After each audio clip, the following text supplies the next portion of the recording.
নমস্কার সবাইকে। আমার এই গুরুত্বপূর্ণ মিটিংয়ে আসার জন্য সবাইকে অসংখ্য ধন্যবাদ। আমরা একটা খুব গুরুত্বপূর্ণ কাজে রেস্ট নিচ্ছিলাম। আপনারা তো জানেনই আমাদের পার্টি শুরু হয় রাত্রি 12টায়। ওই ওদিকে দাঁড়া কি দেখতেছিস আমার বউরে? এদিকে দাদা কাজটা আর ডাকলাম, শোন সবার জন্য গিয়ে চা করে নিয়ে তোর বৌদির দুধের চা কি সবাই হবে? ওটা শুধু আমার জন্য। যা গিয়ে ফটাফট লাল চা করে নিয়ে। এত টাকা কোথায় পাবো?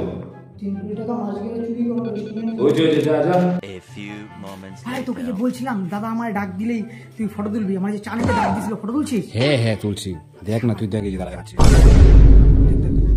ও ভাই কি ছবি তুলছিস রে ভাই, সাবাস সাবাস। এখন তো আমাকে ফেসবুকে আপলোড দিতেই হবে দাদার সাথে গুরুত্বপূর্ণ মিটিং এ। 69 আদার্স।